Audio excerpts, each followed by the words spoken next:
Hey, I wrote a slam poetry thing and I'm going to try and say it. This is my 4th attempt and it's not going well because I've got a cold, so I've not got as much breath as I usually do.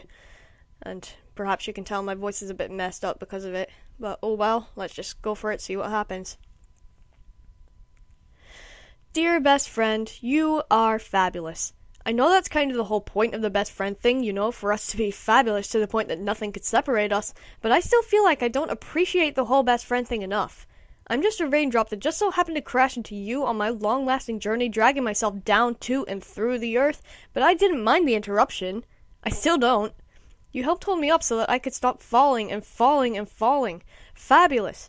Dear best friend, you gave definition to the word I never used to speak of because it meant nothing to me. It was first mentioned in a simple conversation when we first met that we had about that one guy on YouTube because we had no other ways to start getting to know each other, and I haven't stopped using that word since we started talking. Perhaps you figured out that it's fabulous. Dear best friend, you gave definition to the word when you tried your hardest to stay afloat for me when everything else crashed down like a tidal wave. As we remembered, life's a thing and we'd have to live it once the water's cleared. I woke up every morning, had I even slept, not wanting to, and you gave me 1,000 reasons just to breathe until... Fabulous.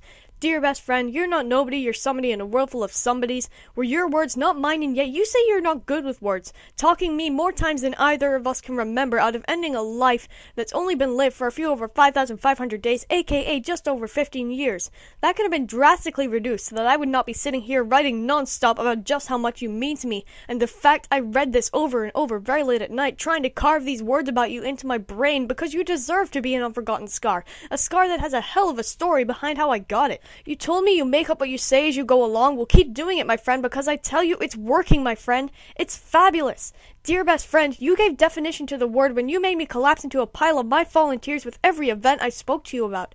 Test results to define our futures we had doubts we would even live to see. New friendships that brought us much fear as they did brighten the rainy days. Old crushes that we helped each other reduce from rushing tears to running jokes, broken promises that never emphasized the shattered feelings more than they did them when I discussed them with you. New crushes that when we look deeper into the abyss of why we like these people, it truly did reinforce why they're called crushes in the first place. Concerts screaming in your ear while I cheered from the sidelines, too anxious to leave my room. Poetry and music that would circle our heads like the circles and loops that the maths teacher you adore and hate at the same time would never shut up about. Old friendships revive from a lifeless husk into a new adventure that still makes me shiver with an anxiety I never knew existed.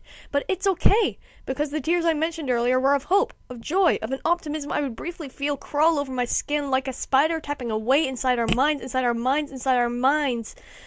Fabulous! Dear best friend, you gave definition to the word when you encouraged what I was so cowardly to not tell anyone about. I hid in my house for hours on end, trying to pretend that these words I never gave up writing meant fuck all to me. And while I self-doubted and self-deprecated and quite simply self-hated, you would scream, be it in my ears or through all my messages, that what I did, what I wrote, what I sang, what I spoke, what I was, that my mere existence was more than enough. You screamed regardless of if I would even hear you. You screamed even when I refused to go anywhere near you. You screamed when I got those messed up nightmares that for no good reason made me fear you. You screamed until, dear best friend, you gave definition to the word I never used to speak of because it meant nothing to me. Dear best friend, you gave that word the breath to remedy my breathlessness. You gave that word the power to overpower my powerlessness. You gave that word meaning to treat the meaninglessness. Dear best friend, you gave definition to the word fabulous. Dear best friend, you are fabulous.